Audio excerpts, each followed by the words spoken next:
Hello and welcome to another video by Rick Miracle. Hey, in my series Freemasonry and Satanism. And the more I think about the choice that I made 4 years ago for the name of this series, Freemasonry and Satanism, the more it was obviously the right choice. Crazy things I have learned since then.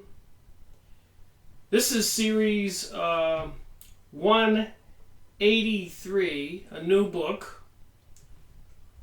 A very interesting book called the Millennial Dawn. The Millennial Dawn, and this is volume 1, Plan of the Ages. Bible student, a helping hand. So what do you think? Did they make these books as a helping hand for the Bible student? Is this a benevolent series? Wait till you find out what I found out. Anyways, apparently there's a lot of them.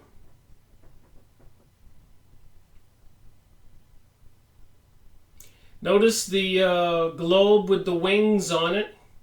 Kind of reminds me of Nibiru, Planet X, Herculumbus, also called the Destroyer. So if you put 2 and 2 together, the Plan for the Ages, and some of the other titles of these books: Thy Kingdom Come, Divine Plan of the Ages, The Time is at Hand, The Finished Mystery, The New Creation, At One Ment, God and Man. Oh my!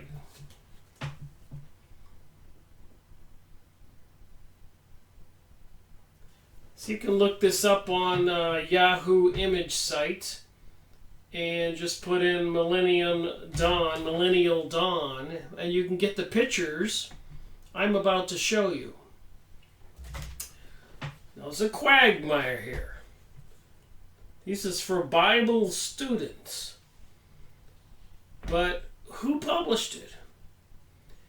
If there was a handbook, for example, on how to understand and abide by Jesus' teachings, published by Lucifer and Satan, would you believe it?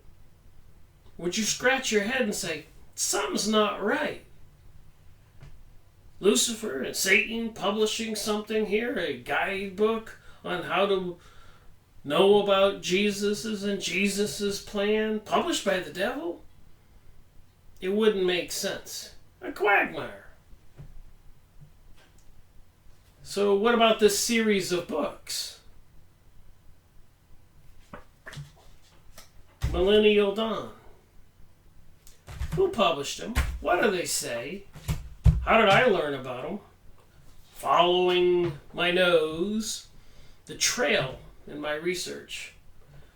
My last book series I made was 182 Part 1, The Secret of the Zodiac, Washington, D.C. So all over Washington, D.C., the city itself is a huge example of symbolism.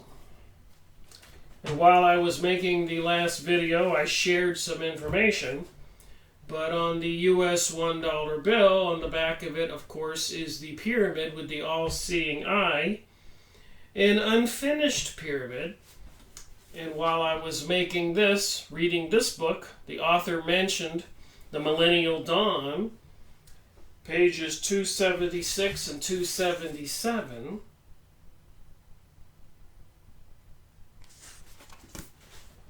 So I thought I'd look into it. Probably a lot more out there for me to find more crazy stuff. But it says here, there was the most interesting frontispiece fold out in volume 1 of the 1989 edition of the extensive Christian tract, the Millennial Dawn, the plan of the ages. So they have this map inside, a fold out, and it talks about the last 6,000 years and the stages of mankind, and periodically cataclysmic events or disasters throughout history where apparently a lot of people die, and apparently they call it a harvest when a lot of people die. So if you notice where my finger is, the pyramid is the smallest, so that's the beginning of time, and as you move along, the pyramid gets taller and taller and taller as we get closer to the end of time, with the eye on top. Another question in my mind is, why is the unfinished pyramid and the all-seeing eye on the US $1 bill? Notwithstanding the eagle, which is supposed to be for the occultists, esoterics, in morals and dogma, a representative of Mendes. Go look up Mendes. With the 13 arrows, 13 feathers, 13 stars, 13, 13, 13. You can look it up on the internet and see how many depictions of 13 there are there. And of course, then a witch's coven is 13. You have to have 13 witches. And in the zodiac signs, the secret of the zodiac, the symbols are all over Washington, D.C. We all know about the 12 signs, from Aquarius to Pisces, Libra, Sagittarius, Leo, Taurus, etc. But apparently there is a 13th sign, Orpheus. And that would be a serpent if you look on the charts. No wonder they kept that a secret. So what is this unfinished pyramid? Also mentioning in here the destruction of the Temple of Solomon. And there are efforts now by the Freemasons, Illuminati, the Zionist Israelites, and other people who are into this prophecy I'm about to talk about, who are trying to rebuild King Solomon's temple again. And King Solomon's temple was designed as a copy, but as a permanent structure for the tabernacle that they built for the Ark of the Covenant, where Moses, when he was guiding the Hebrews away from Egypt, where they stopped on Mount Sinai, and he went up the mountain and he saw the glowing light or the burning bush and got some words from God, the 10 Commandments, also 2 tablets, and instructions from God, if you believe that, called Yiwah or Jehovah. And I'm finding more evidence that another name is Lucifer. But instructions on how to build a box, a chest, maybe 1.5 feet by 3 feet, and 1.5 feet wide, 1.5 feet high, with a gold lid and 2 cherubim lined inside and outside with gold. Apparently, some kind of geometry, technological structure that could house a spiritual being. And if you opened the chest, out of it would come sparks and fiery flames and destroy the enemy that you were fighting. Or even your own people, if they approached it or the chest went off on a tantrum. I've been going over this in the Graham Hancock's book. So who's publishing the Millennial Dawn back in 1805, 1985, 125, 130 years ago? And why in the downtown or all over the city of Washington, D.C. are there all these occult symbolism with the zodiac and all kinds of ancient mystery, mythology, gods and beings and symbols? Why? So that was my opening, where I learned about the Millennial Dawn and the series of books that they were promoting 100 years ago. So the question comes to my mind, who published these books? I got another book in the mail. You can see I'm pursuing the task of trying to find out WTH. What the heck is going on? The Invention of the Land of Israel.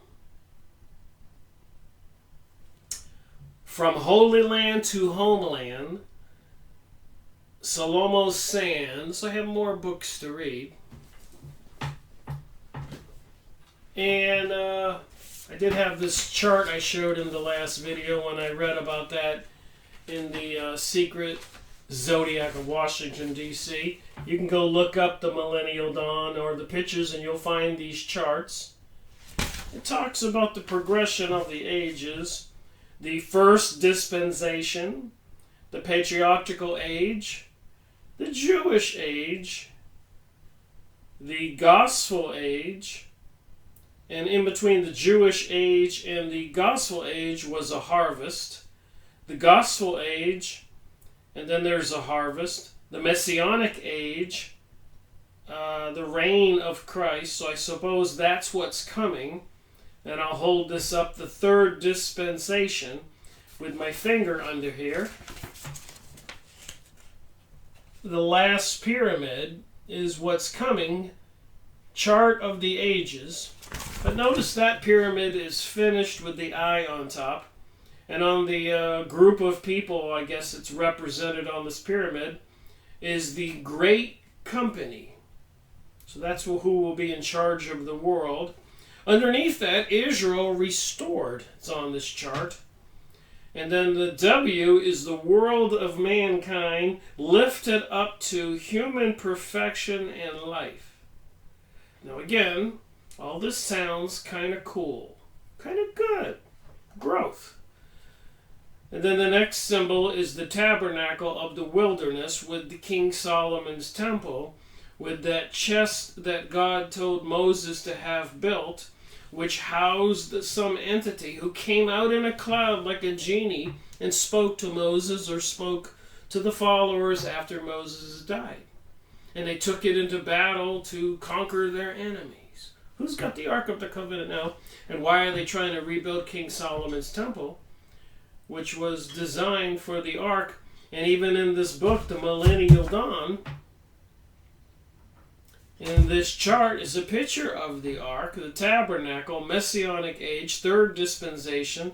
The pyramid is finished. The Great Company is apparently ruling over Israel, which Israel was restored. And I've gone over many books on similar topics. The Jewish Utopia, the Protocols of Zion. So apparently the idea is, or what they're trying to promote is, the world will be ruled from Tel Aviv and Jerusalem, and with an iron fist by this coming being, Christ. I don't think it's Jesus Christ. I'll hold this up again. You can pause your computer and just look at it carefully. You can see the Ark of the Covenant, the pyramid, the tabernacle. So I guess the question is, what the heck's going on here? Should we believe this? These people were teaching this stuff 100 years ago. You're not going to believe where it came from. I have a few more pictures here. The Millennial Dawn, the plan of the ages. There's a tabernacle, picture of the Ark of the Covenant there on my finger.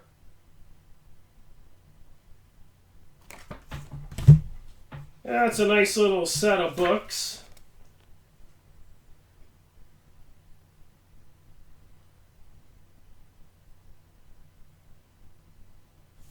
On Abe Used Books in the last video, I showed a couple pictures of two of the books for sale, these original books,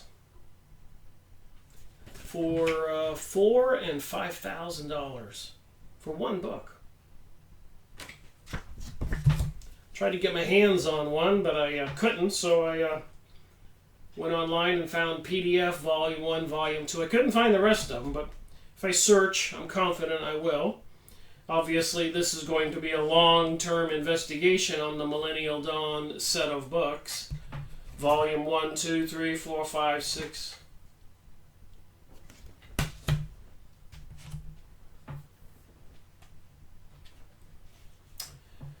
Chapter 1, Special Times and Seasons Divinely Appointed. As in the plan of the ages, we endeavor to set forth the prominent outlines of the divine arrangement for human salvation from a purely spiritual standpoint, so it is the purpose of this volume to show on the same authority that the various features of that plan have definitely appointed times and seasons for their accomplishment. So the things that have happened, World War I, World War II, revolutions and revelations, and so much more, according to this page out of the book.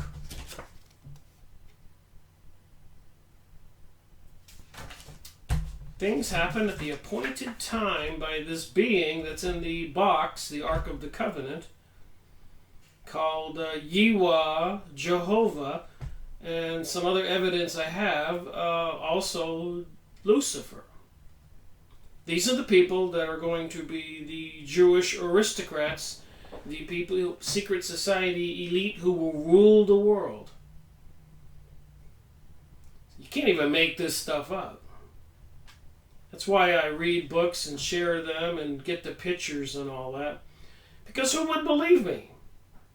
I wouldn't believe me. All right.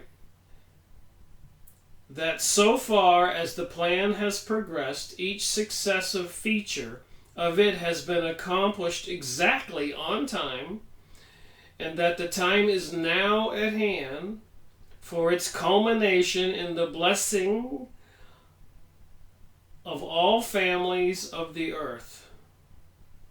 During the long centuries of the gospel age, the age of Jesus, the church, as instructed by her Lord, has prayed, "Thy kingdom come," the Lord's Prayer. "Thy will be done on earth as it is in heaven." But like drowsy children, because of the time was long, many have almost forgotten the import of the words that now seem to die upon their lips. And of course, it was those books, those series were published by an organization by Pastor Russell, who also created the Watchtower, the Jehovah Witnesses. So remember, the being in the box, that the being on the mountaintop, Mount Sinai, who talked to Moses, gave him the 10 Commandments. His name was Yahweh or Jehovah, and apparently maybe Lucifer, according to my evidence, and I'll show it, and people can make their own judgment.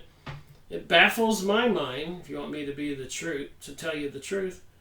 I'm trying to find out, WTH, what the heck's going on. So the Watchtower announcing Jehovah's kingdom.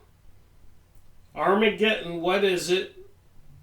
When will it come? So Jehovah's kingdom, Armageddon, when is it? When will it come? What is it? So would Jesus' Father, the God that I understand, be wanting to cause the entire earth to be destroyed? So there's more here. on this other page on the Yahoo image site, I found these pages. You can go there. Yahoo Images, look up Millennial Dawn. This particular page says something that's highlighted.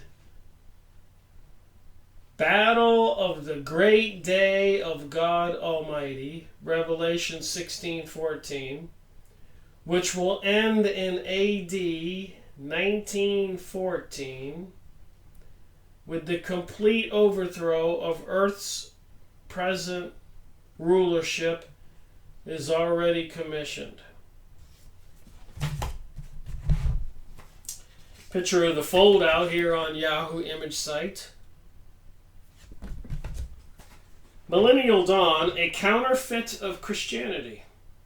That's what this picture said on the Yahoo image site from Millennial Dawn. Professor William Moorhead, United Presbyterian Theological Seminary, Ohio. A counterfeit Christianity. So when I read from the PDF document that I've been reading for the past few days, Millennial Dawn, you can see what it says. Heresy and examination. Charles T. Russell,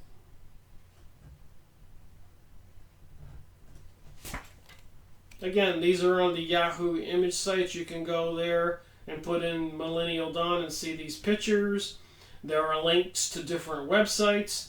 Some of them are promoting it as the good thing. Some are exposing it as a bad thing. I guess it's up to each of us to try to look it up. There's some more pictures there. The holy portion of the land. And this is a very important information because 9/11 was the catalyst or the false flag event that was needed, as even George Bush Jr. said, they needed another Pearl Harbor to be able to take the next move, I guess start World War III. Most people probably don't believe World War III is coming when it appears like World War III has been going on.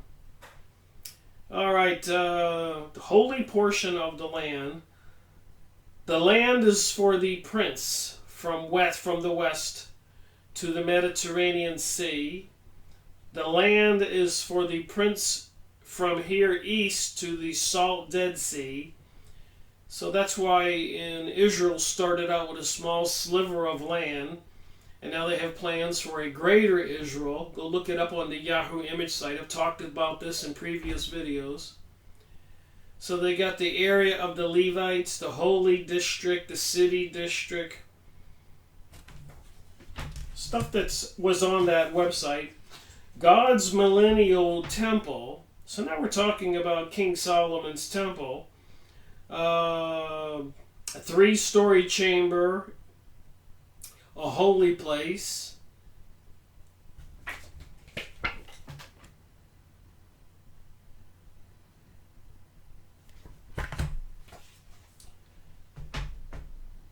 Cosmology, the Jane. What does that mean? You can go look up Millennial Dawn, see this picture, click the link and find out. Looks like some books on a shelf there. The greatest man who ever lived, knowledge that leads to everlasting life. Would that be the promoting of the Millennial Dawn books? Again, the going back 6,000 years, the different ages where my finger is the shortest pyramid. That would be the dispensation, the patriarchal age, the Jewish age. Then that 2 small lines is a harvest, the gospel age, and now we're supposed to have another harvest where my finger is. And then the age that's coming with the finished pyramid after this harvest is a completed pyramid, the millennial age. The Spiritans, the history of the Congregation of the Most High, Again, this was on the Millennial Dawn website. Apparently, this is Charles Taz Russell's store, Haberdashery, 200 Federal Street, Allegheny, New York, in 1860 and 1890. So apparently he had some kind of store.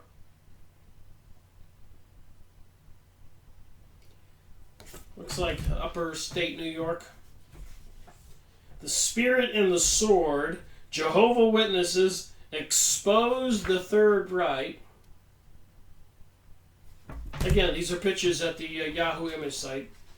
Millennial Dawn, Thy Kingdom Come, Thy Will Be Done, Charles Taz Russell. So who is Charles Taz Russell? Another picture there was the Seven Thunders of Millennial Dawn. So it would be something to do with God thundering the earth 7 times before the entrance into the millennial age, which apparently there's supposed to be a harvest. I guess that's a lot of people dying and reaping up of the souls of people. Another picture of the series of books, which on Abe used books were costing $4,000 and $5,000 for the originals. And it was published by the Watchtower, the Jehovah Witnesses, with the picture, the word Zion on this picture, Zionist, ruling the world from Mount Zion, Jerusalem, and Tel Aviv. This is the globalism, New Age, New World Order. Make no mistake. A special edition, A Helping Hand, Zion's Watchtower, for Bible students, another book by the Jehovah Witnesses.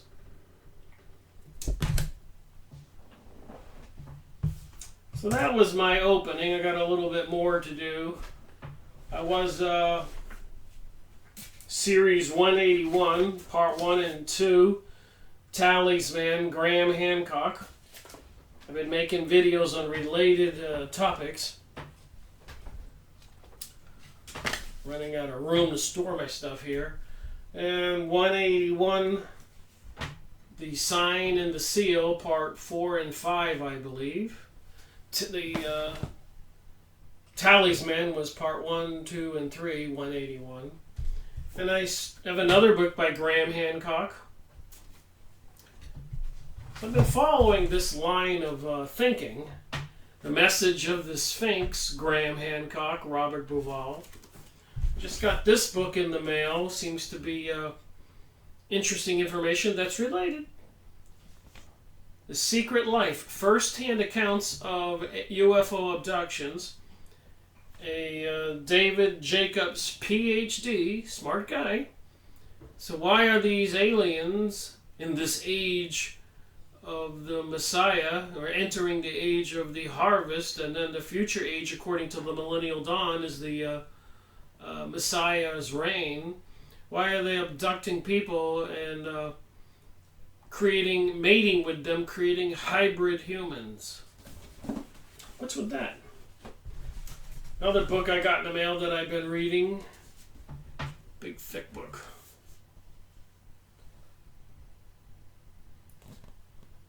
Supernatural, Meetings with the Ancient Teachers of Mankind, Graham Hancock. So between 181 series, 182 series, and this 183 series, should be some interesting information. And I've been reading from the last chapter in Volume 1 of the Millennial Dawn, The Day of Jehovah. So let me read a little bit from it and then talk about something else and get back to it. Alright, so I think I'll just read from the PDF book. I downloaded some pages starting at 207. The Day of Jehovah. And as you know, I highlight material, read from the actual text of these book reviews because people don't know what to believe, and I try to increase the confidence index by sharing where it came from, the exact words. And of course, I like to throw in my 2 cents. The Day of Jehovah. Who's Jehovah? Apparently, the being in the Ark of the Covenant was called Yiwa and Jehovah. And even the Freemasons are trying to assist to rebuild King Solomon's temple. And I've got pictures of them with the words Lucifer up there. So I continue to connect all this with Yiwa, Jehovah, and Lucifer, with the secret societies, Freemasonry, Rosicrucians, Illuminati, the people into the Kabbalah, which I associate with sorcery. They were accused of sorcery throughout the years, which is similar to witchcraft. This is the occult and apparently part of the ancient mystery school, what we're dealing with. So what does it say here, if this is all connected? The Day of Vengeance. That's what it says here. You wouldn't believe it if I didn't show it to you. The Day of Vengeance. So you saw the picture, Armageddon. So whoever the God is the ones who chose the so-called Jews. They didn't even have the word Jews or Jewish people back then. There wasn't even a J in the alphabet. But their God in the box, the Ark of the Covenant, said they were the chosen people and sent them to Palestine, then called the land of Canaan, to kill all the Canaanites, murder them, and that was to be their land. And this is what has happened in the 1948, after World War II. They acquired that land after hundreds of years of efforts, Zionism. And for the last 100 years, they've been having a program called Aliyah, which is called the return after the diaspora, the Jews being dispersed for 3,000 years.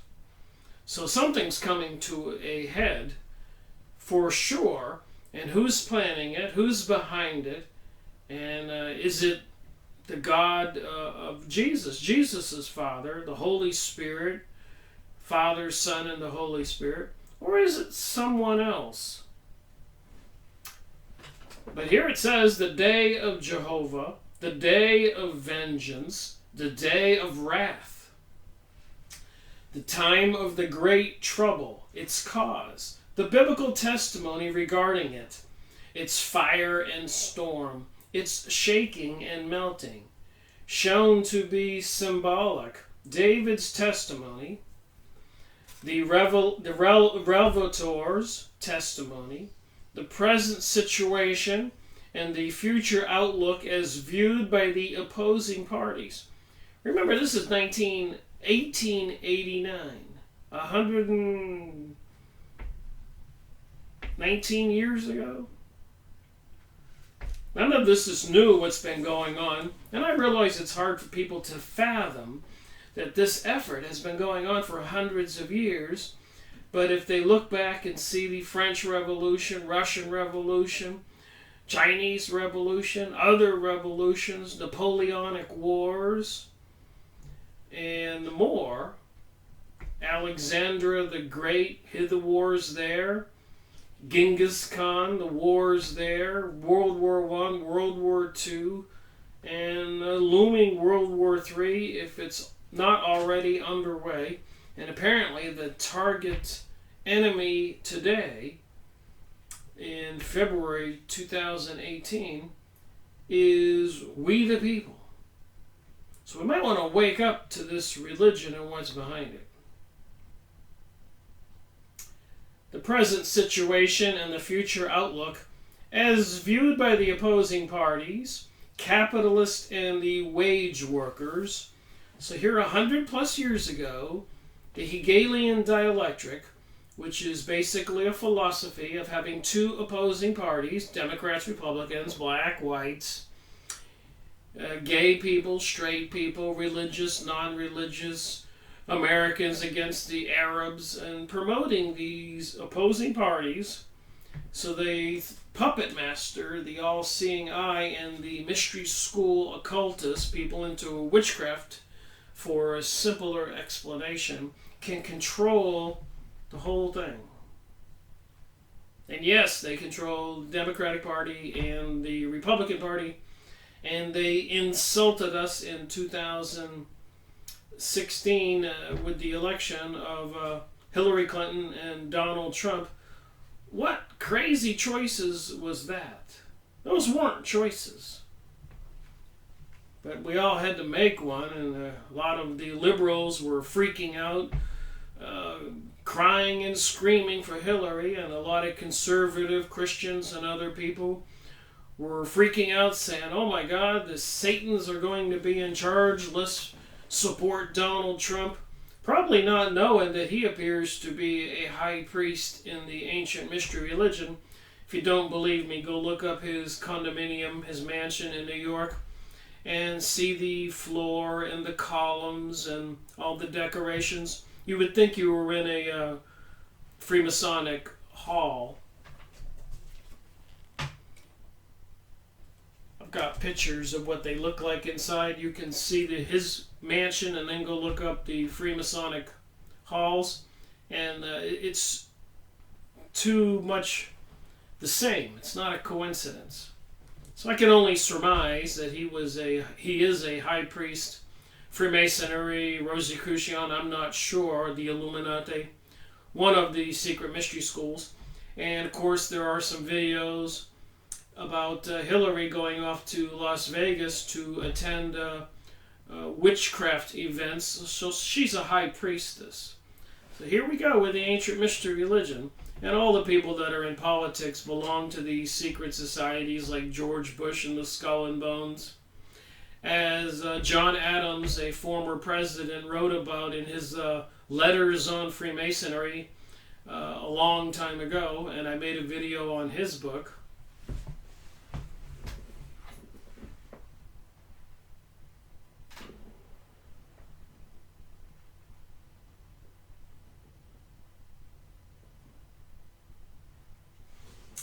I was looking for the number. You can look it up, Freemasonry and Satanism, letters on Freemasonry, or go to my website, rickmiracle.com. On the top left-hand side is a list of all the series of videos. All right, back to this document. A remedy which will not succeed. So there's supposed to be a solution, will not succeed. The veil lifted and the light admitted just in due time. So this is supposed to bring us right to the cusp of total destruction. And at the nick of time, somebody's going to come save the day. That's the descriptions of the Antichrist that's supposed to come and rule the world for a while. The proof of this, the condition of the saints during the trouble, and their proper attitude towards it.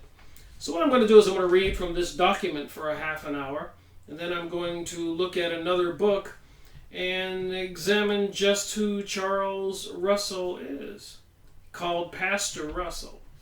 And who is the Russell family that brought all this about? These volumes of books and the Jehovah Witnesses. And apparently these people are behind World War I, World War II, the people even who own the Federal Reserve, the USA money supply right now, and causing all the chaos in the world, preparing us for some event, as I am about to describe what's about to happen and why. The Day of Jehovah is the name of that period of time in which God's kingdom under Christ is to be gradually set up in the earth while the kingdoms of this world are passing away and Satan's power and influence over men are being bound. And again, a lot of Christians or religious people would want to say, well, yes, this is happening.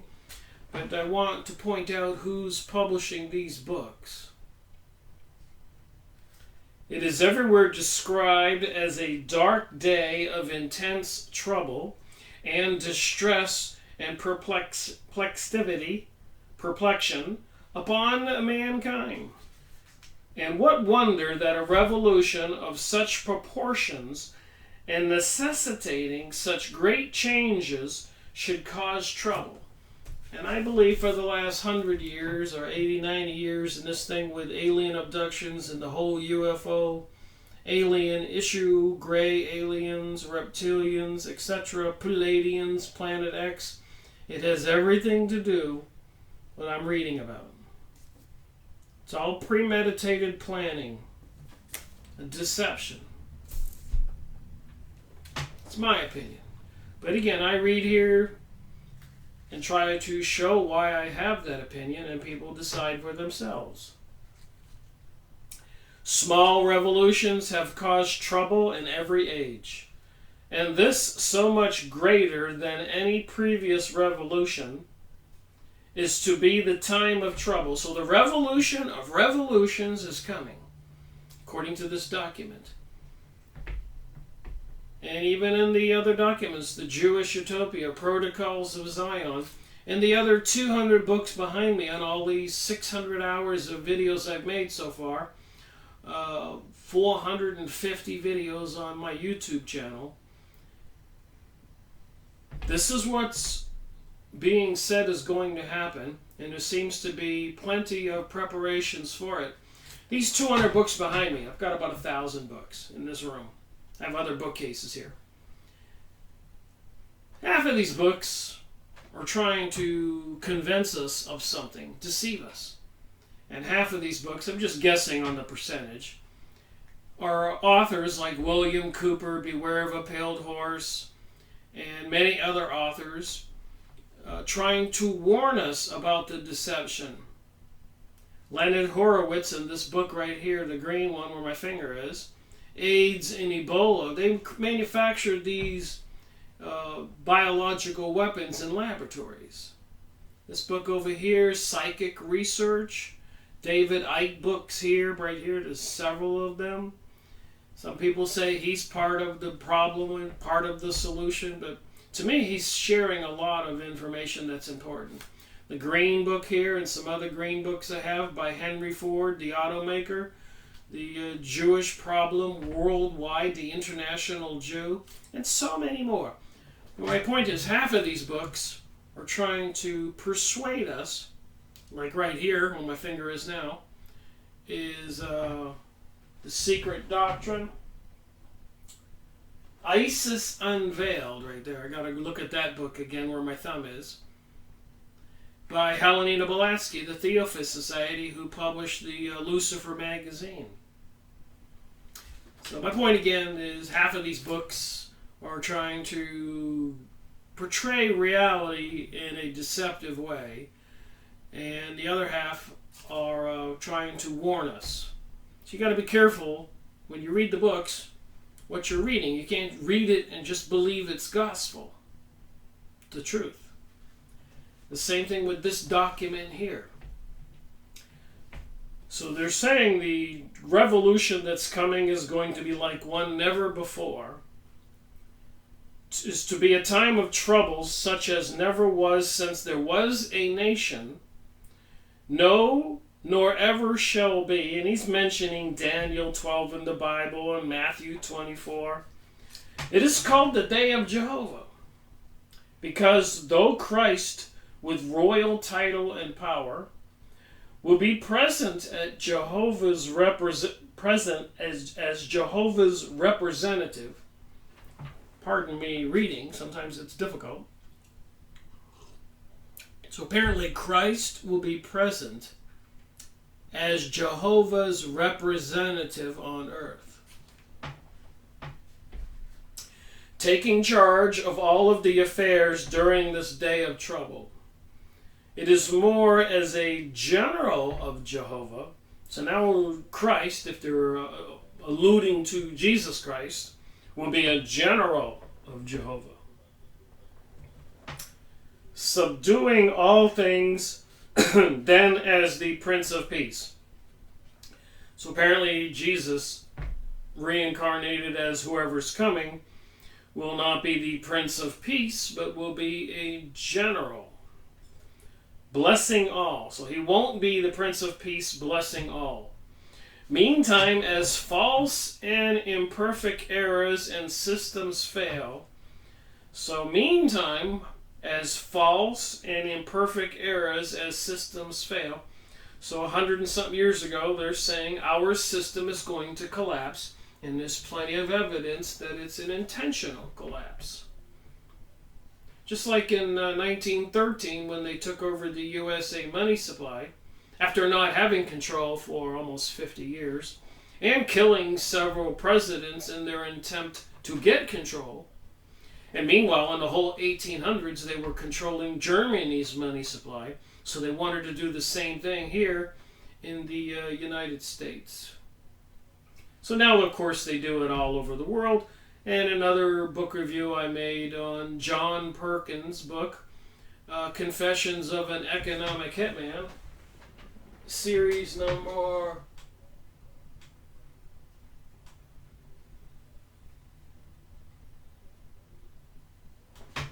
7, I believe. Right up here. Read that. Go watch my video or read that book. Get the book. John Perkins, Confessions of an Economic Hitman. He confesses all. They were sending representatives all over the world to countries and presidents and kings, convincing them to borrow millions, maybe billions, knowing full well that they would go into bankruptcy. Apparently there's some national world laws. So these globalists have been working for quite a while. And again, I've got the books behind me. I've made the videos. I'm on my 5th year making videos. Meantime, as false and imperfect eras and systems fail, the standard of the new king will rise. So a standard is some kind of flag or thing, symbol or banner of the king. A standard, this new flag for this new king, will rise.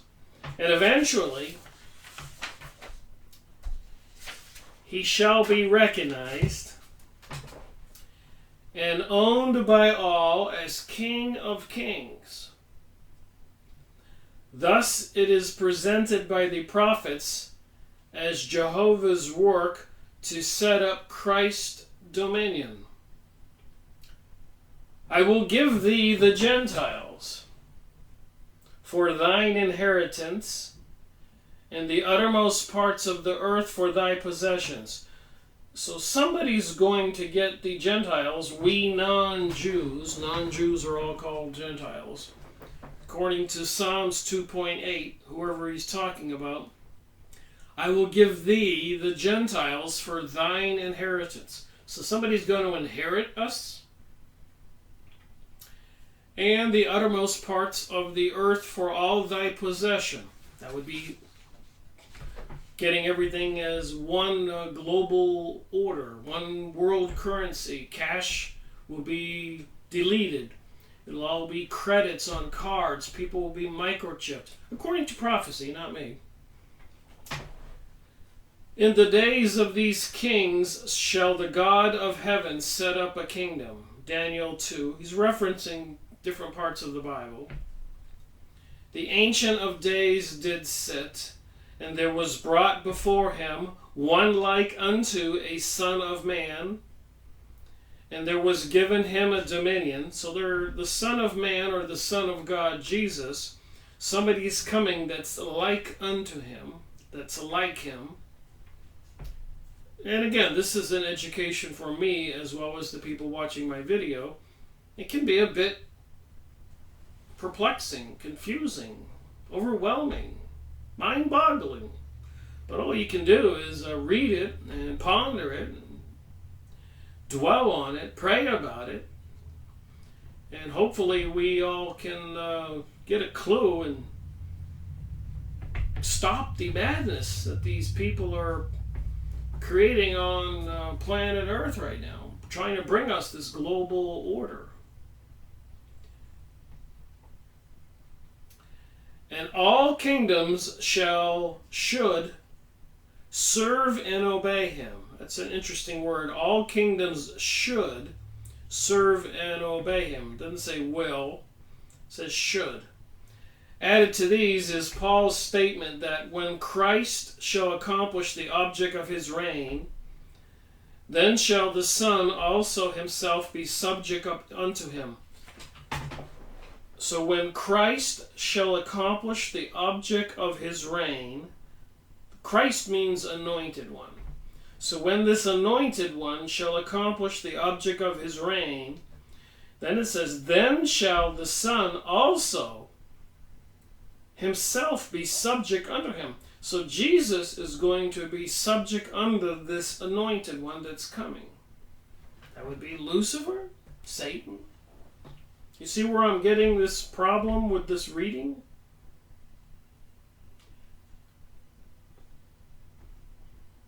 That put all things under him. This period is called the day of vengeance of our God and the day of wrath. So who is these people that are these Bible students talking about? Is Lucifer their God, and is there coming a day of vengeance and a day of wrath? And yet the mind that grasped only the idea of anger or supposes divine malice seriously errs. God has established certain laws in harmony with which he operates, and those who from any cause come into conflict with these reap the penalty of wrath of their own course. God's counsel to mankind has been continually rejected, except by the few, and as we have shown, he permitted them to have their own way and to drop him and his counsels from their hearts.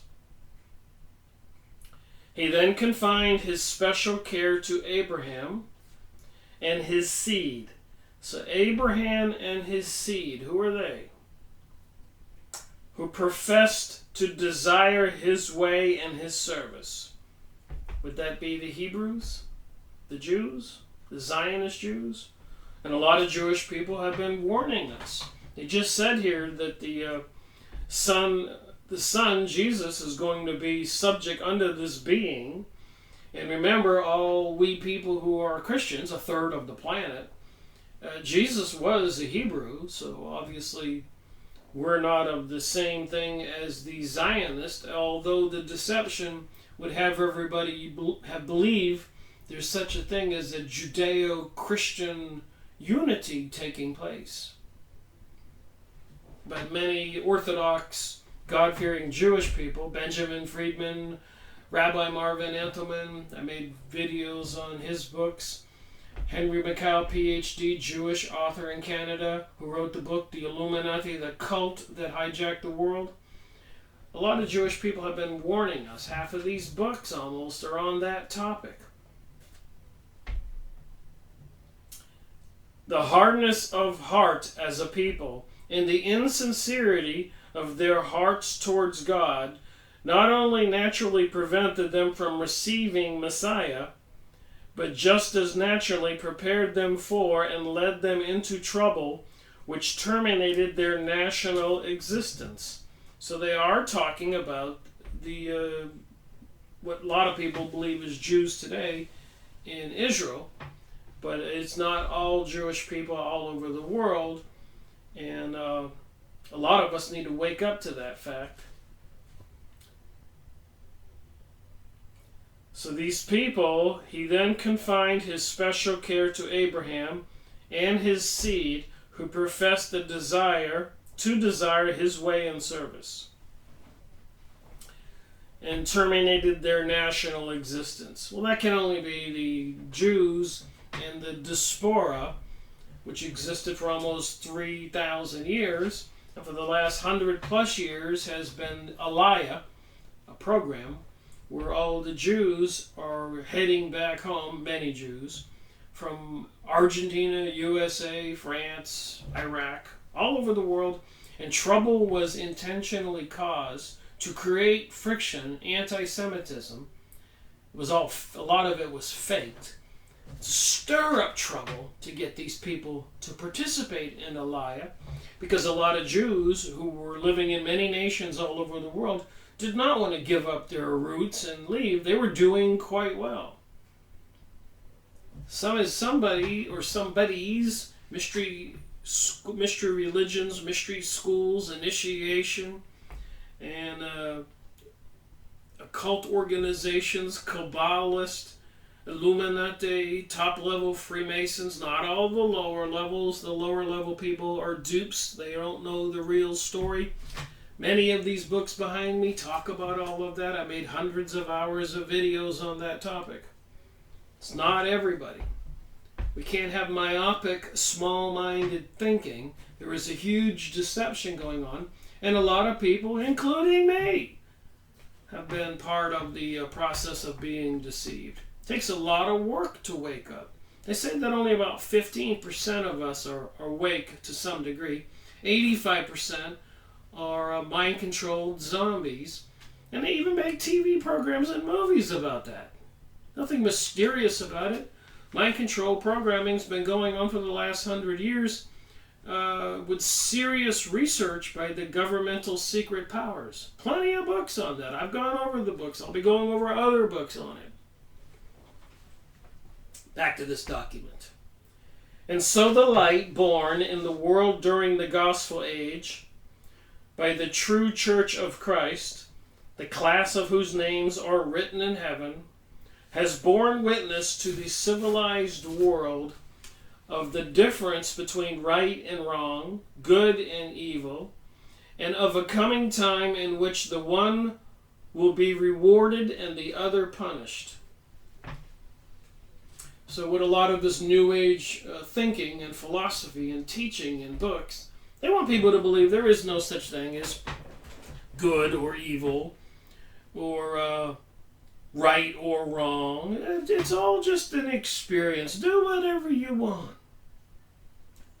They want people to believe that. Try to destroy family values, even with cartoons for kids, and promote homosexuality and other deviant behavior, even in children's cartoons, TV programming, all kinds of stuff, school education. There is a battle going on, I will admit that. And part of this proof is this document itself. This would have been a wide influence upon men had they heeded the Lord's instructions.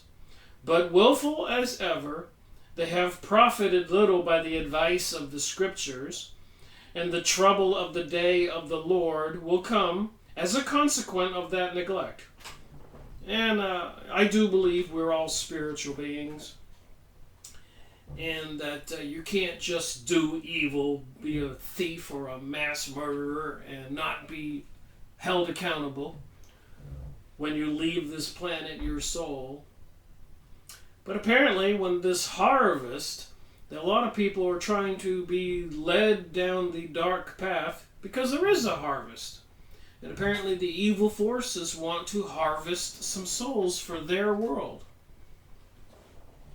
That's what it seems to me. And that's why in the Lord's Prayer it says, "Lead me not into temptation and deliver me from evil." Why do you think it would say that? So we live in a world where apparently some forces are in control that are tempting everybody, trying to deceive them, deceive me, you, everybody.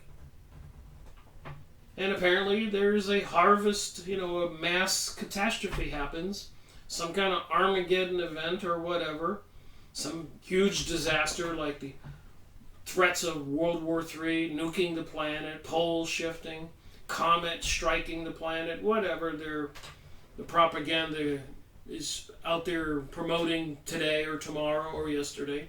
Global warming, global cooling, the 5G microwave transmission network, weaponizing microwaves, transmission systems, biological warfare. When masses of amounts of people die, apparently it's like a sacrifice. but on a huge scale, so they call it a harvest. Just putting two and two together here thinking. Again, it may be said to be the wrath of God, insomuch as it comes through disregard of his counsels and as a reward of unrighteousness. Nevertheless, viewed in another light, the trouble coming upon the world is the natural and legitimate result of sin, which God foresaw and against which his counsels would have protected them had they followed it. So he's saying here, God's trying to give us counsel, but the people of the world are not following that counsel.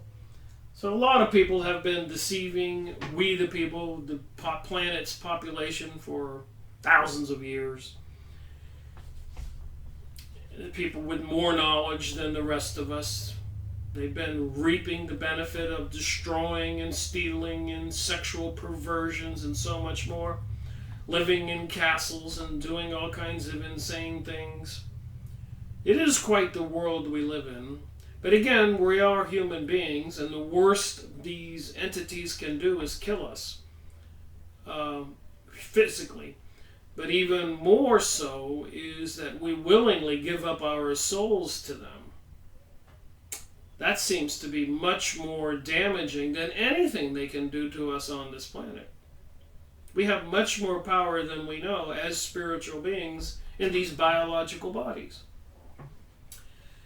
Nevertheless, viewed in another light, the trouble coming upon the world is the natural and legitimate result of sin, which God foresaw and against which his counsels would have protected had they been followed. While God's message to the church has been, present your bodies a living sacrifice. Romans 12-1. His message to the world has been, keep thy tongue from evil, and thy lips from speaking guile. Depart from evil and do good. Seek peace and pursue it. So there's a lot of information in these pages that I believe are positive things. And the curious thing now, as I just read that sentence, keep thy tongue from evil, and thy lips from speaking guile. Depart from evil and do good. Seek peace and pursue it. So they're quoting Psalms 34:13 and 14. Few have heeded either message. Only a little flock sacrificed. And as for the world, though it nailed up the motto, honesty is the best policy, it has neglected in general to practice it. It heeded rather the voice of avarice. Get all you can of riches and honor and power in this world, no matter what the method by which you obtain it, and no matter who loses by your gain. In a word, the trouble of this day of the Lord could not come, if the principles of God's law were observed to any considerable extent. So apparently, the return of this Christ, or these big changes that are coming to planet Earth, as it says here on this page, the day of the Lord could not come. It says would not come, could not come, if the principles of God's laws were observed to any considerable extent.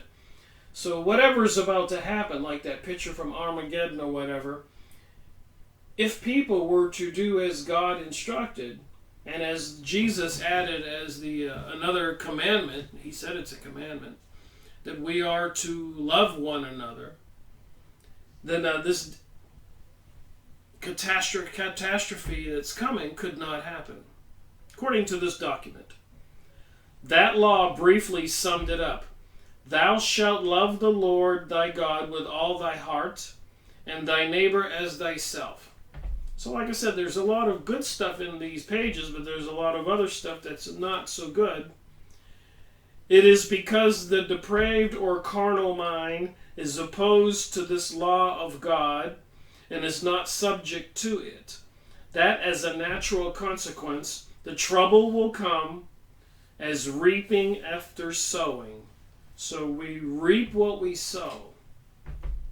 So if you plant the seeds of peace and happiness, you will reap that. You plant the seed of hatred and thievery and perversion, you will reap that. We reap what we sow. I believe that. So with those few pages read, and I'll come back to this document, I want to look at another book and find out who Charles T. Russell is, who is the Watchtower Jehovah Witnesses, who are the Illuminati, etc. One of my resources, and I believe an important one, is this book, Bloodlines of the Illuminati. Look at that symbol in the center there. I showed you the pictures before on the Millennial Dawn books with the circle with the wings.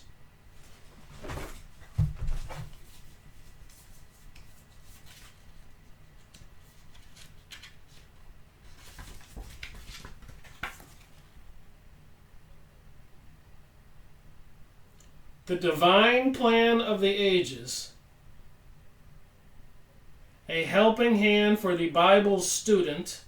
The circle with the wings. And they warn us about planet Nibiru, planet X, Herculaneum, the destroyer, causing a pole shift, destroying the planet, and so much more.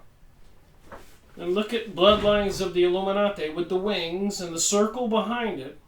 The sun's rays, the skeleton, symbol for the skull and bones in many of these organizations, pirates, and the double-headed bird, and in Morals and Dogma, the eagle is Mendes, the devil, and it's also the phoenix is the symbol, and the phoenix lives to be, according to philosophy or mythology, a very old bird. And when it dies, before it can have a new phoenix, it has to rise up and burst into flames. And then a new phoenix can be born. With that said, on the 2014 Eurovision contest, see how all this stuff is related, Conchita Wurst won the singing contest called Eurovision. Here in America, it's American Idol program. Anyways, Conchita Wurst, Conchita means a female part, Wurst means a sausage, a male part.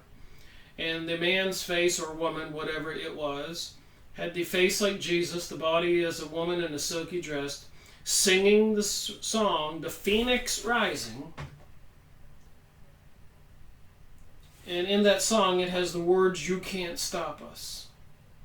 So who do you think controls our world? They're giving us these messages with the satanic rituals and the Super Bowl halftime shows, with Madonna, Lady Gaga, Beyonce, Olympic openings, Emmys, Grammys, tunnel openings, a goat on the Hoover Dam projected, a huge projection, the goddess of destruction, Shiva on the Empire State Building, and so much more. The temple of Palmyra, the temple of Baal, the devil, in New York and London, and later on through UNESCO, out of the United Nations, thousands of these archways,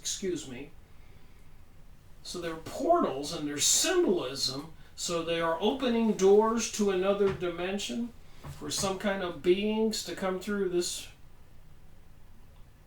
to this planet. I don't know. I'm speculating here from all of my research. But anyways, in Fritz Springmeier's book, well-known book, if you can go online and find one of these used for an affordable price, I suggest it. If you can't, go on Text Mars, M-A-R-R-S, and you may be able to get one for $25 or $40. Valuable information, Bloodlines of the Illuminati, or go watch Fritz Springmeier's videos on YouTube. But there is a chapter in here on the Russell family. A lot Some people have heard of the Rothschilds and Rockefellers and Morgans and Schiffs, DuPonts and Kellogg's and so many more. But let's talk about the Russo, because they are the ones behind the Millennium Plan, the divine plan of the ages. So I thought I would share who are the people. Apparently they are the Illuminati, which is nothing more than a mystery school organization, a secret society, which controls apparently the Freemasons, Rosicrucians, and many other secret societies, Knights of Malta, Knights of Columbus. Although a lot of people belonging to those societies would say that's not true. And they're lower level members and they don't know the truth. And many times throughout history, large numbers of these organizations, many of their members left when certain information came out to the public. For example, there was a courier in 1888, I think it was, in Germany who crashed. Lightning struck him. Talk about an act of God. When the police found him, they opened up his pouch. You can look this up on the internet. It was the instructions, or a book with the plans for creating this global New World Order. And we got the Protocols of Zion. We got the Jewish Utopia. We got so many books that I've gone over. So much information. So the Russell family is apparently behind the Millennium Dawn book series I showed you, the thing I'm reading from, that information, talking about this great harvest coming and this new age coming. What are we to believe? So the Russell family, in Fritz Springmeier's book here, how the search got started. So how did Fritz Springmeier find out about the Russell family? The obvious Illuminati Russells. There is no way for the researcher to ignore the Russells, Bill Clinton, Urza Taft Benson and the Mormons, C.T. Russell and the Jehovah Witnesses. So Fritz says the author began investigating Charles T. Russell in 1980. Charles Taz Russell, called Pastor Russell, started the Watchtower Society and what are now called the Jehovah Witnesses, and Jehovah is also supposedly Yiwa, and this apparently is the deity for even the Freemasons wanting to rebuild King Solomon's temple, and I have evidence of this. And as you can see by the pictures, the Freemasons want to rebuild King Solomon's temple. They don't hide it.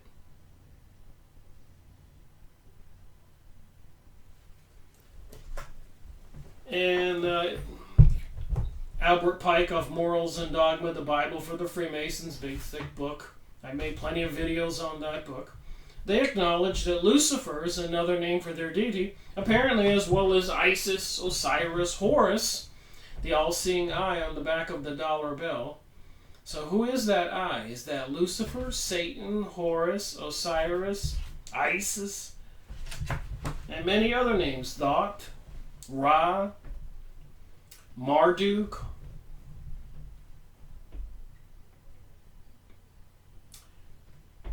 Eventually, my investigation would lead to investigating various courthouse records in Pennsylvania and New York.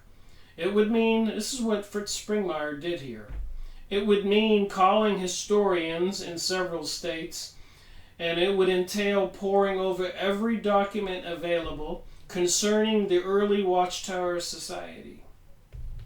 It would involve interviewing people connected with Freemasonry. To make a long story short, the investigation covered several years and got very intense. What was discovered was absolutely shocking. It was this author's investigation into Charles Taz Russell that eventually grew into an investigation into the entire Illuminati organization.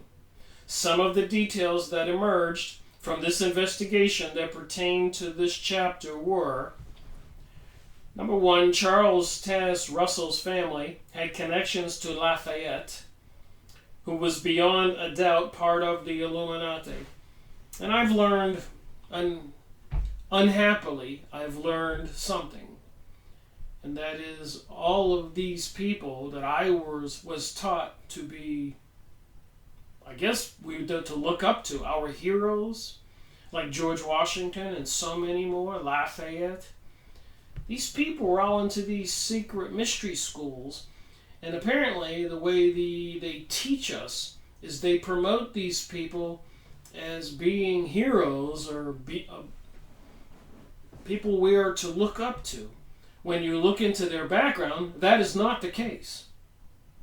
It's part of a huge deception. And apparently if there's anybody that was really good and opposed to these people, like Jesus Christ, you would not be world famous, you would be destroyed. So it's just a sad thing to think about. Most of the people that we all look up to, that we think are great, that they teach us is great, are really not.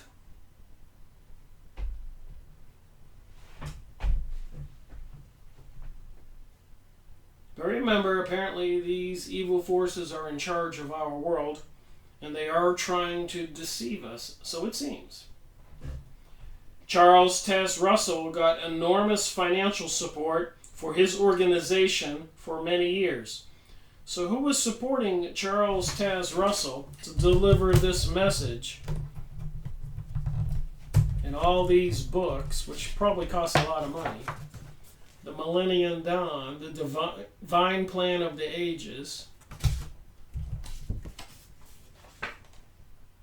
the Seven Thunders of the Millennial Dawn, but you can find these things on PDF on the internet for free. I found Volume 1, Volume 2. Russell's organization got support from international bankers via the Freemasons and the Order of the Benign Birth, another Zionist organization, ruling the world from Jerusalem and Tel Aviv. And they needed 9/11, World War I, and World War II, and French revolutions and Russian revolutions to accomplish this. So obviously they're not going to stop.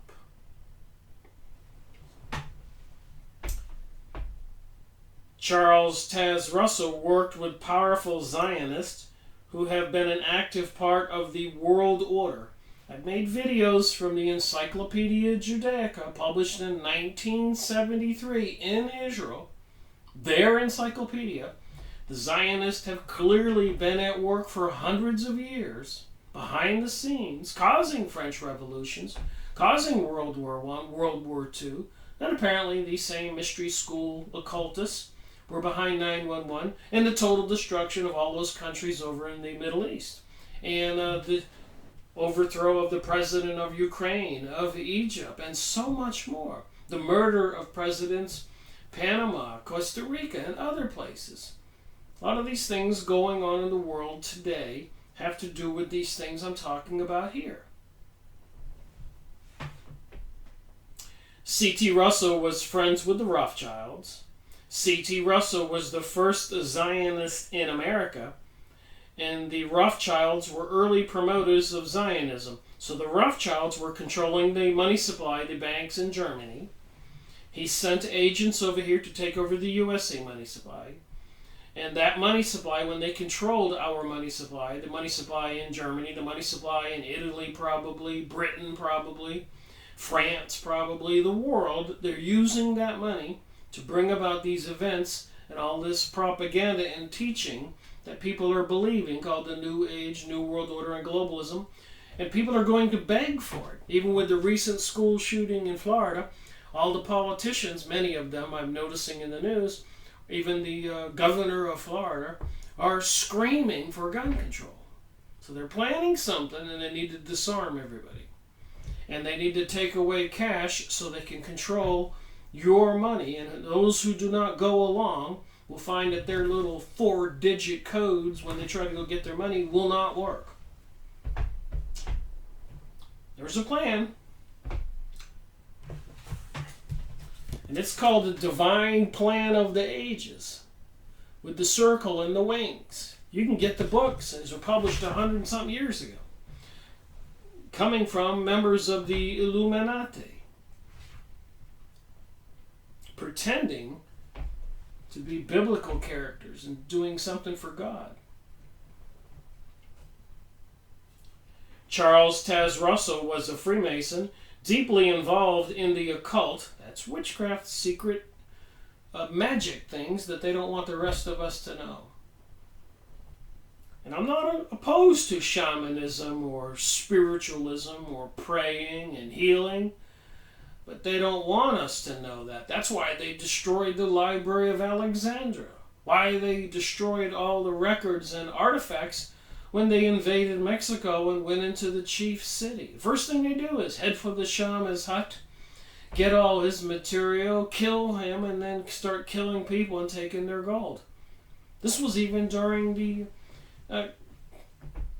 Christian Crusades, or the people carrying banners with Masonic secret society symbols.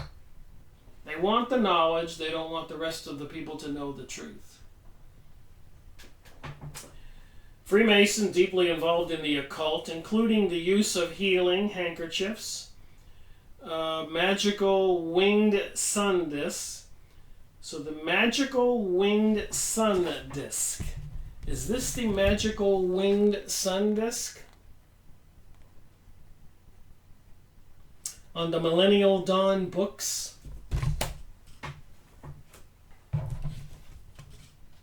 The seven thunders of the Millennial Dawn.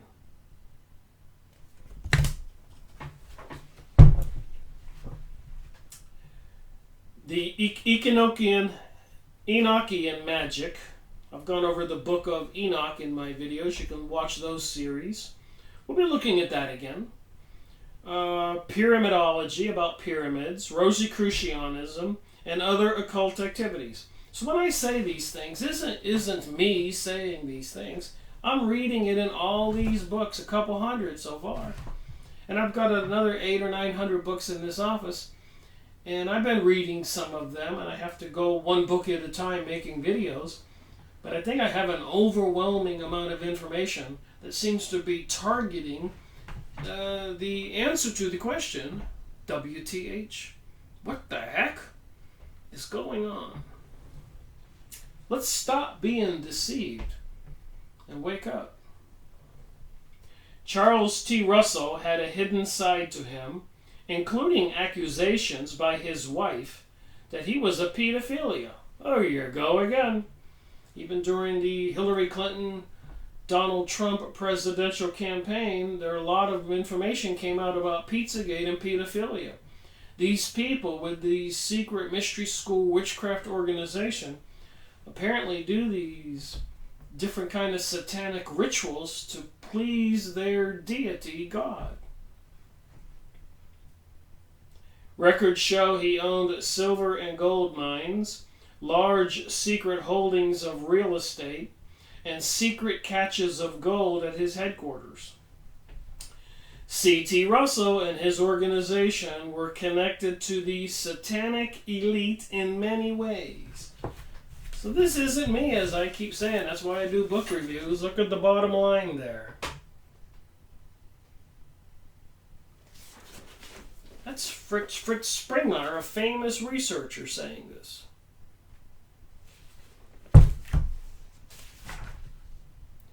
Page 314 of his book.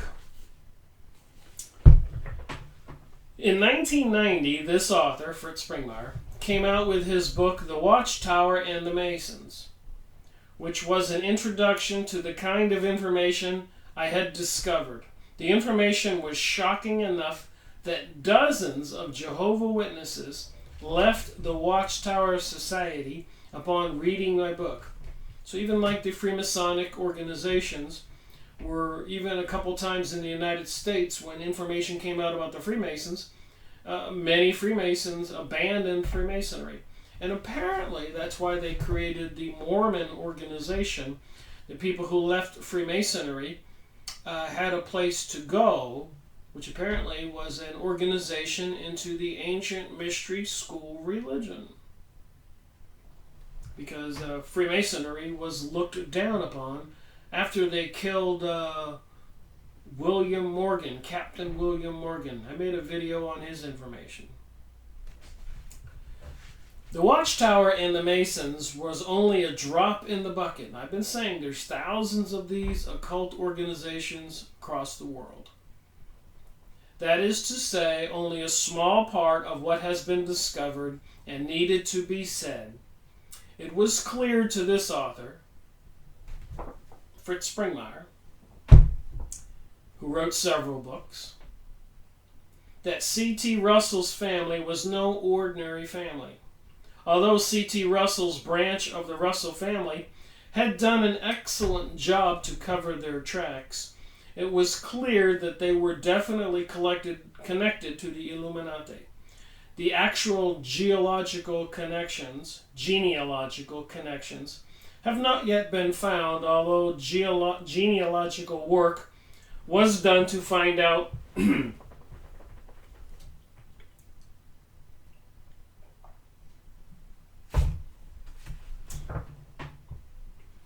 C.T. Russell's ancestors. Records show that the Russell family were German Jews who immigrated to Scotland and then went to Northern Ireland and then to Pennsylvania.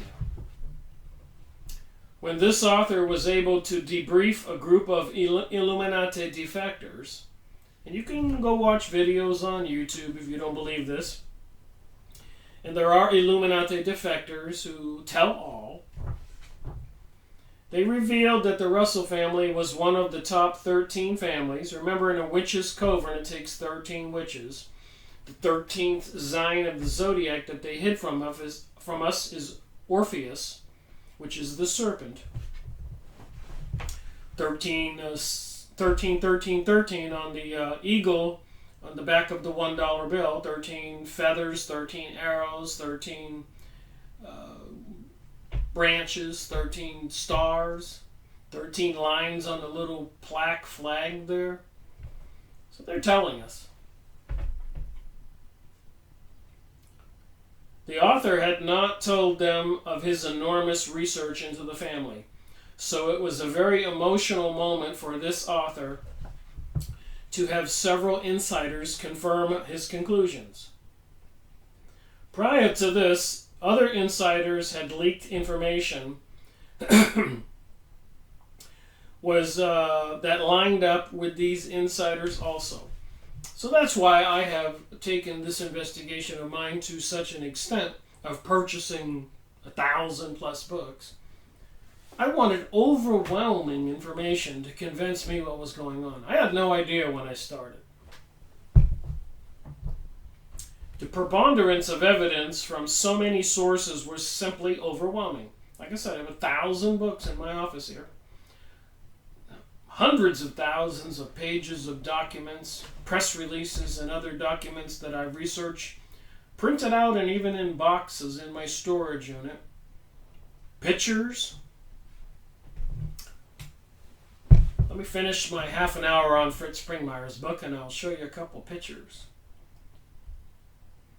Having a detailed understanding of C.T. Russell and the Watchtower Society and the Illuminati was helpful to evaluate new information as more and more information and informants came into the author's life. The obvious Illuminati Russells.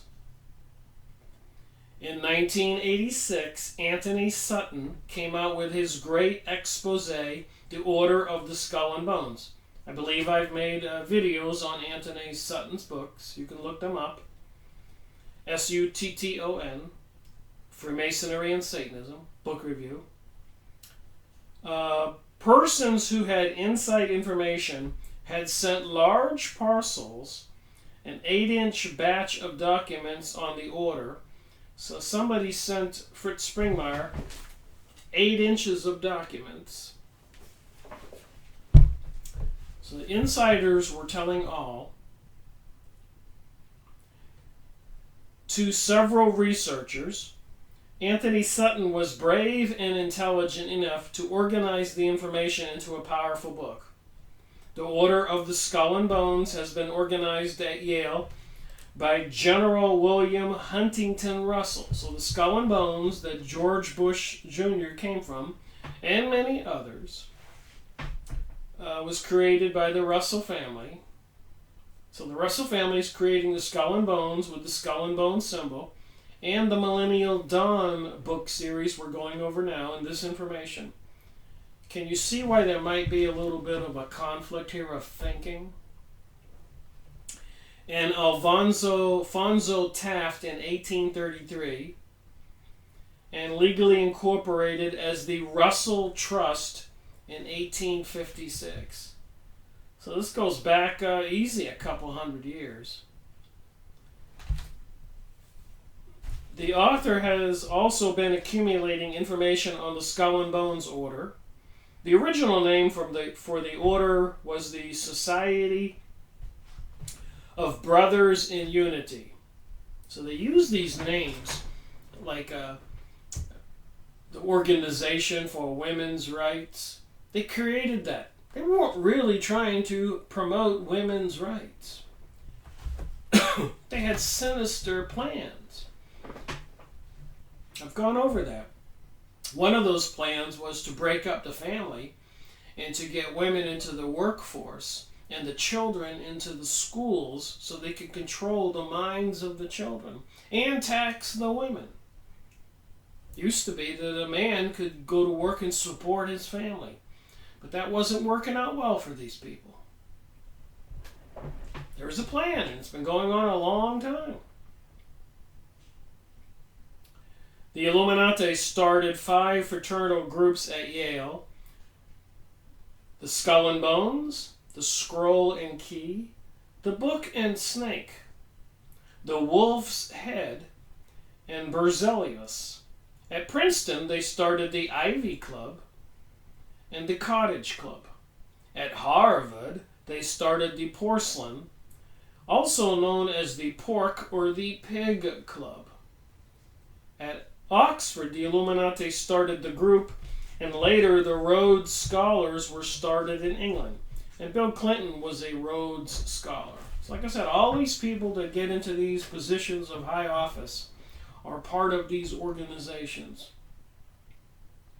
And it does seem like the target enemy in the near future is the populace, the people not part of these societies.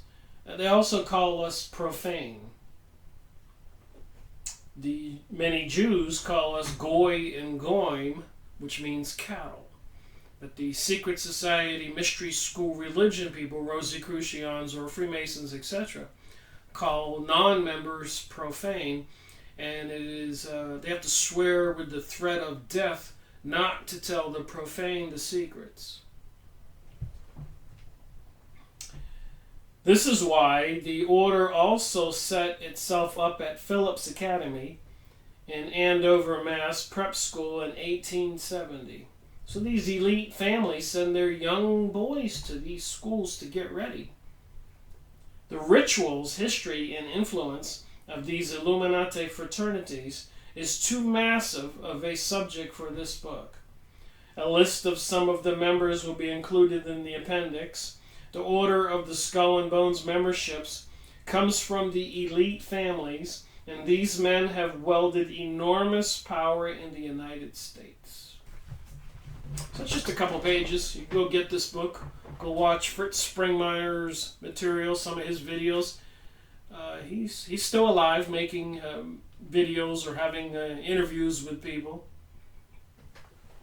There's plenty of material out there for people to obtain to see what the truth is.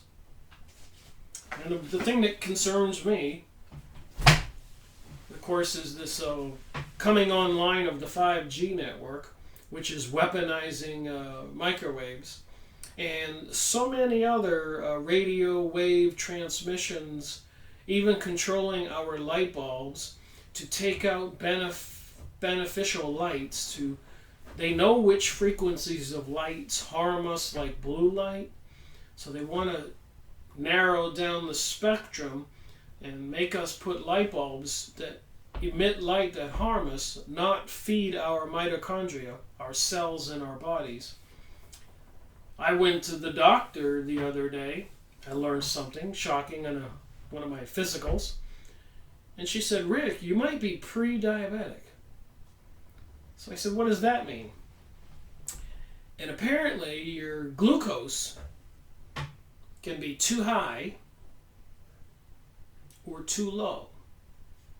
And as we all know, diabetes, people have to take needles of insulin, can be quite a disaster.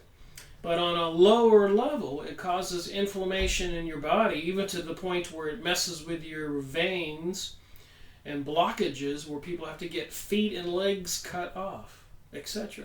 Diabetes. My point is, apparently, the people who have this pre-diabetes or diabetes is the new plague in the world, according to some people on the internet. Go watch the videos, look it up. But what it is, I figured out, is the chemicals they're dumping in the sky with the heavy metals is getting in our bodies. And these radio frequencies, lights, and electromagnetic transmissions like cell phones are also attacking our bodies. And so much more. It's messing with our immune system and our body regulator, which regulates when we eat food, the sugar that's energy, carbohydrates. It should be regulated to be in this narrow window, not all the way over here or not all the way over there. But with these detrimental things they're doing to us, intentionally in my opinion, with the radio waves, and a radio wave can be two things, many things, but one thing, it can be a certain frequency, whether it's megahertz like in your microwave oven, or very slow frequencies. But another thing it can be is it can be pulsed, whether it's very low pulse, boom, boom, or microwave, choom, choom. They called it the woodpecker in Germany, and they were aiming a high frequency microwave at the USA embassy in Russia. Excuse me. And it caused the embassy workers to get bloody eyes and noses and tumors and cancers, beaming them with a blast of megahertz frequencies. And they're building all these towers in all our towns like crazy, with many of these transmitters look like about this high, about this wide. And if you look at those towers, they're all around, and there's several rows stacked. And they're even installing them in churches' steeples and even in fake trees. So between all these adverse things they're doing, apparently intentionally, it messes with our biological body and our regulatory system on how we digest and process food. Whether your glucose is too low or too high, it's not regulating it. And some people, it gets on the high side and the low side. So it might behoove anybody to make sure you get a physical and get checked out, because there are things you can do to counteract this attack on your physical body. And apparently this diabetes is getting to be the new plague. So we are under attack, it seems, and you can go outside and see them dumping chemicals every day, painting the blue sky white, which controls the amount of sunlight that comes into the planet. And a lot of people are reporting on dying grass and weeds and trees and birds and bees. So I guess it's really important to pay attention, look this stuff up. I'm going to read a little bit more from the Millennial Dawn, but first I'll look at just a couple pictures. Just a quick look at a couple pictures. During 1776, the same year the United States of America, the independence, was created, they also, at the behest of the Rothschilds, Adam Weishaupt created the Illuminati. And later on, their goal, after they were discovered to be doing what they were doing, was to take over the Masonic lodges all over the world, which were by Masons, construction workers, and turned it into speculatory Masonry, which would be organizations for these secret mystery school people. And one of their goals is to rebuild King Solomon's temple. That big basin there was to bathe the victim. One would hope it was animal, before it was sacrificed on that altar with the flames.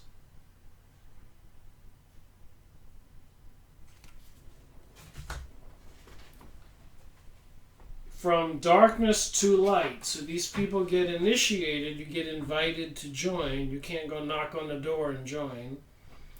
And you go from darkness to light. You can look up these on Freemasonry or King Solomon's Temple and find these pictures at Yahoo image site, and there's links to websites, many thousands and thousands of these websites all over the world. People telling us, again, some of it trying to portray this as a good thing, a deception, and another 50% of them trying to warn the rest of us about what's going on. Clearly, with King Solomon's Temple, to house the Ark of the Covenant, in the Bible that was Yeha or Jehovah, and apparently the Freemasons are trying to help rebuild the King Solomon's Temple. I have the pictures here and much more information. But they also have acknowledged in several of the famous authors that their deity is Lucifer. So I see that on the top of this picture. If you go to the Yahoo image site, look up Freemasonry Lucifer, you will find many links. So I know they want to rebuild King Solomon's Temple. That was for Yehovah, Jehovah, the deity that was in the box lined with gold and the two cherubim on top. And also Albert Pike and other prominent Freemasonry writers acknowledge that Lucifer is their deity. And of course, pagan religion, pagan means many gods. So whether you call it Isis, Osiris, Horus, Moloch, Ra, Lucifer, or maybe it's Jehovah and Yehovah, this entity in the box that would destroy the Israelites' enemies. And even our founding fathers were having people swear under threat of death. See that guy with the blindfold on? And they got the all-seeing eye. And a lot of people who were abducted by aliens and had visions of these eyes. We'll be going over that. Here's a little card picture I found on the Freemasonry website with a little song on it. In history, we read of a Freemason king, glory of Israel, praise let us sing. He who built a great fabric, we understand, on Mount Moriah, Jerusalem. It's telling you. It'd be interesting to go to that picture and click the link. I couldn't click the link to all these pictures. But they have songs for this. Freemasonic halls looking like King Solomon's Temple. And they join these fraternities. They get their rings. Companions, Masons take care of their own. So if you're a Mason and you're the mayor of a city and you take care of your own, who do you think is going to be the police chief or the dog catcher or whatever? Who gets the jobs? Masons take care of their own. Once they get into the system, you non-Masons aren't going to have a chance. Just like the Zionist, occultist, Kabbalist people, once they get into politics or control the money like the Rothschilds, Illuminati, the banking system, I mean, they've crashed the U.S. economy 8 or 9 times since 1913. And all we the people work hard for 10, 20 years. You think about it. You start working when you're about 20. Seriously. You might work a little earlier, but really working when you're 20 or graduate from college 22, 23. So you work for 20 years. You're now 40-something. And you've been a good person. You saved some money. You paid on a mortgage, and you might be worth $50,000 equity or maybe $200,000 or more. And then the banks just crash the system. You lose everything. You lose your job. You can't pay your mortgage. It's intentional. They've been doing it over and over and over. They got it down to a system. There's books about that. I've gone over it. John Perkins, Confessions of an Economic Hitman. Creation of the Federal Reserve. I've got many books on those topics. Another card here, King Solomon's Temple in the Masonic tradition. So we just saw that the Freemasons want to help rebuild King Solomon's Temple. It's one of their big goals. And also apparently acknowledging that Lucifer's their deity. And also the ancient mystery school religion, Isis, Osiris, and Horus, the all-seeing eye on the back of the dollar bill. And all over our city squares and parks in front of our courthouses is the obelisk, represented by Osiris, the phallic unit. Because his brother Set cut him into 17 pieces, and his wife Isis could only find 16 pieces. She couldn't find the phallic unit. So he's representative all over our country. In every city, every town, every country, there's an obelisk. From the Vatican, big building, and on the top of the Vatican building is a big dome representing the womb of a woman, Isis. The Capitol building facing the George Washington Monument is the obelisk. Facing the Capitol building with the dome, Isis, the womb of a woman. Your courthouse has a big dome, the womb of a woman, Isis, facing her husband, Isis, the phallic unit. And I've gone over my first video ever. Now the book's over here. But the Freemasonic Bible with all of these pictures, symbols in it.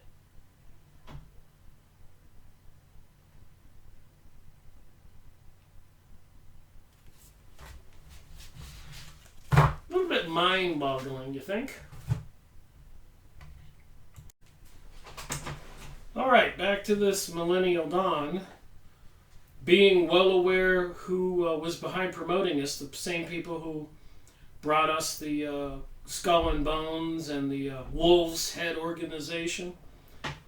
So let's see what this says on page 310, Volume 1, The Millennial Dawn, The Plan of the Ages. The last chapter. The carnal and depraved mind, so far from loving its neighbor as itself, has always been selfish and grasping, often leading even to violence and murder to get for self the things possessed by others. We can see that's happening right now with globalism. The mom and pop stores are closing down, and they got all these depots and huge stores and marts. And they pay minimum wages and even park outside of town so they don't have to pay living wages. Destruction of the middle class. However exercised, the selfish principle is always the same.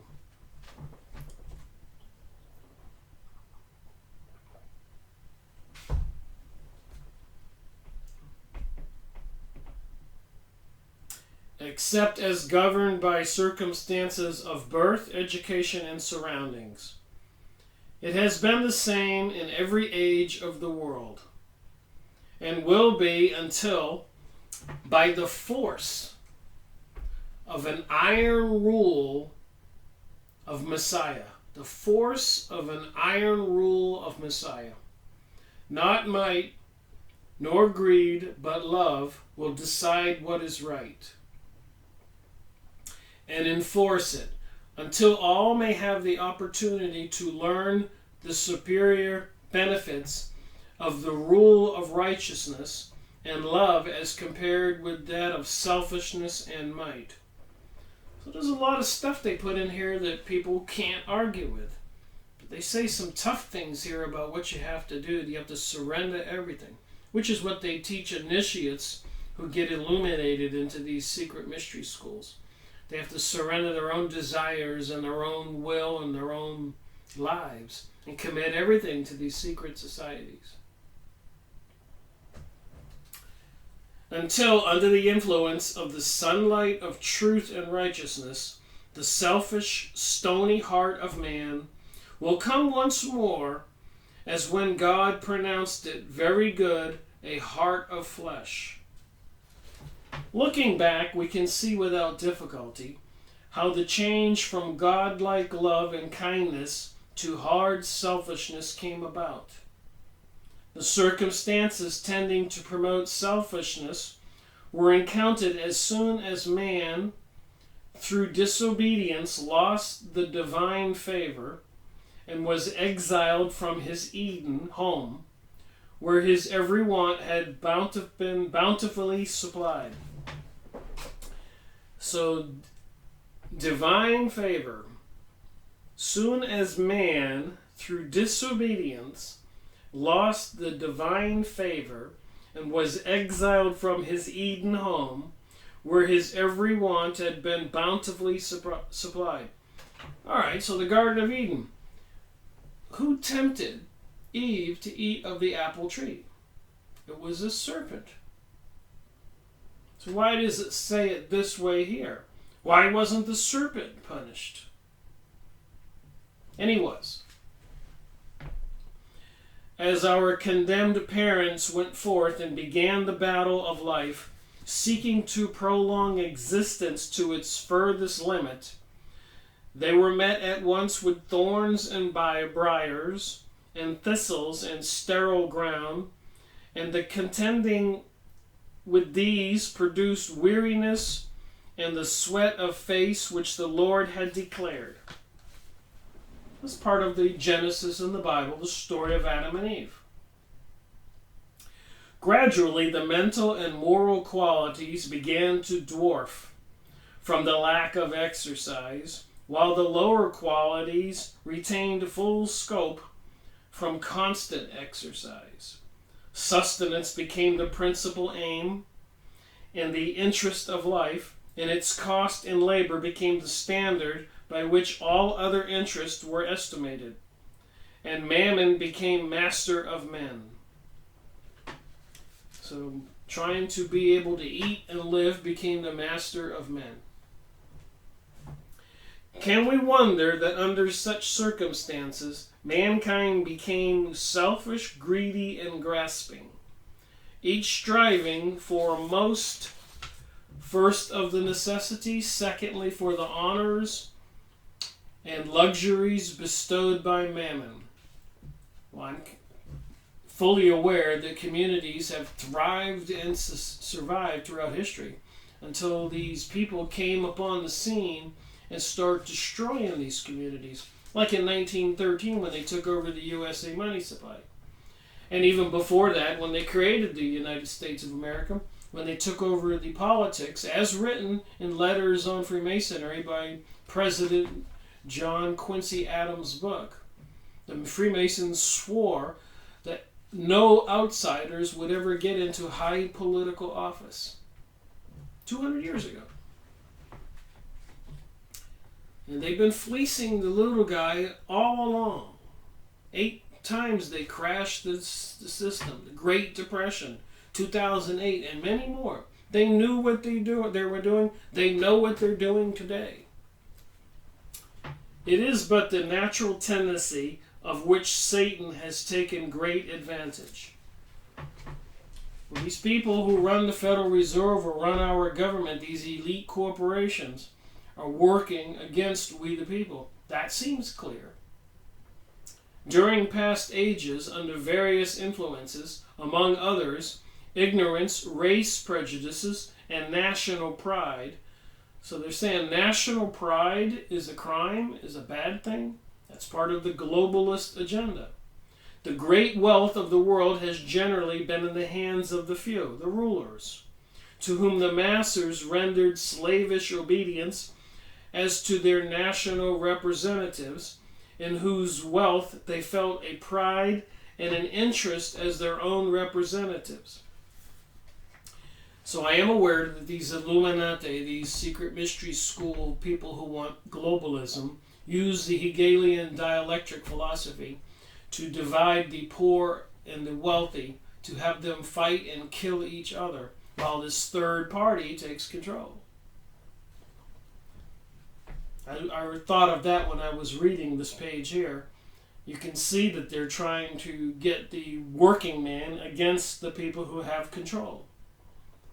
But as the time drew near in which Jehovah designed to bless the world through a restitution at the hands of Messiah, he began to lift up the veil of ignorance and superstition through modern facilities and inventions, and with these came the general elevation of the people and the decreasing power of earthly rulers.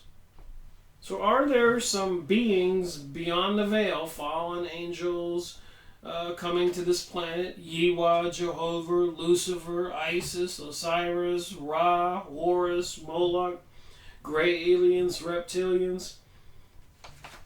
Is there a grand deception going on? Is there a plan? No longer is the wealth of the world in the hands of its kings, but chiefly among the people. It's not among the people. This is not true. But this was 1886, I think, this document, this book.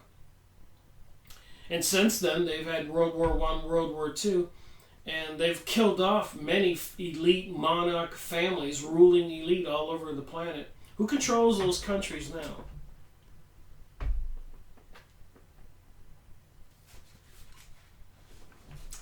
That's why they had to do all that. That's why it took so long. Though wealth brings many evils, it also brings some blessings.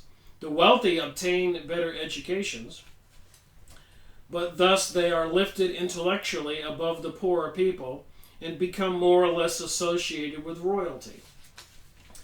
Hence, an aristocracy exists which has both money and education to back it, and to assist in its every ounce's struggle, to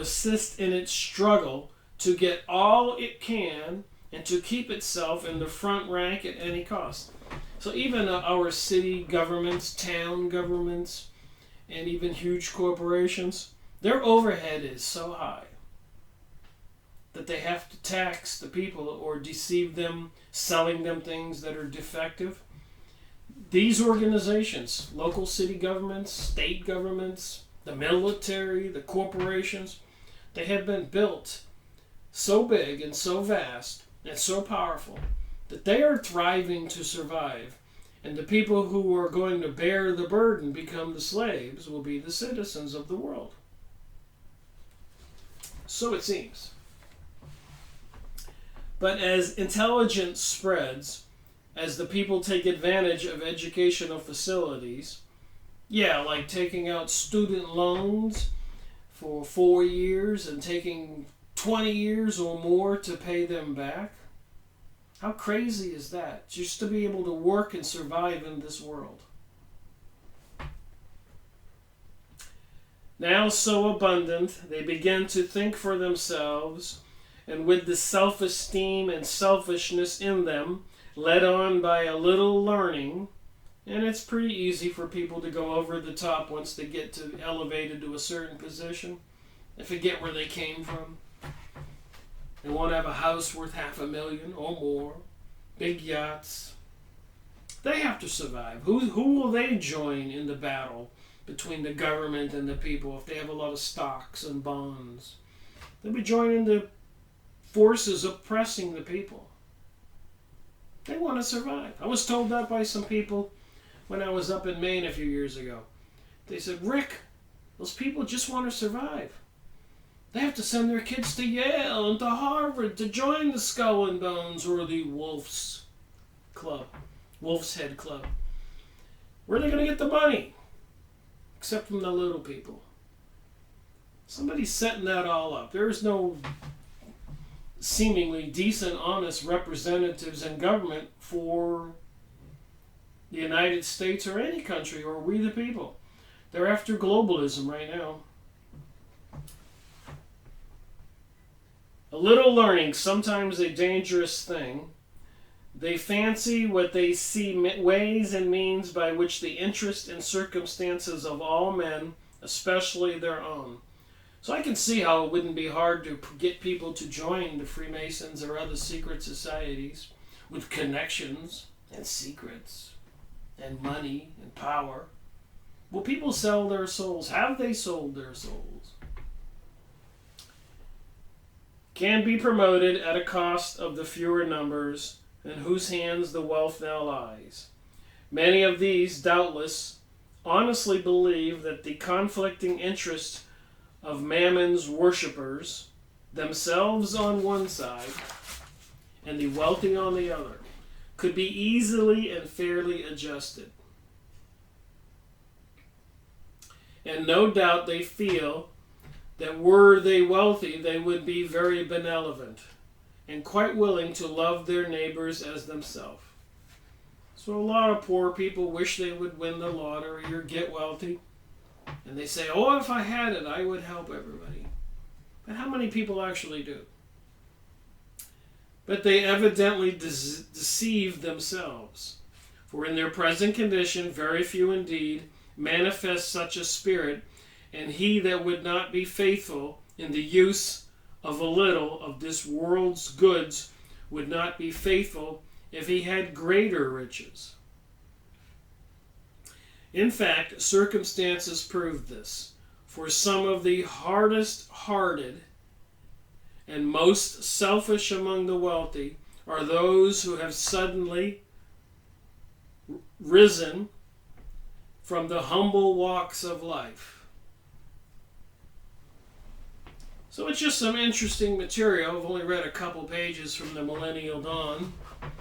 And apparently, as you saw in that graph, they talk about the last 6,000 years, the dispensation, I guess, after the Great Flood, and then the patriarchal age, all those men of renown, then the Jewish age, and then apparently a harvest, a lot of death, the gospel age, Jesus, Christianity, according to these documents, and another huge harvest, death.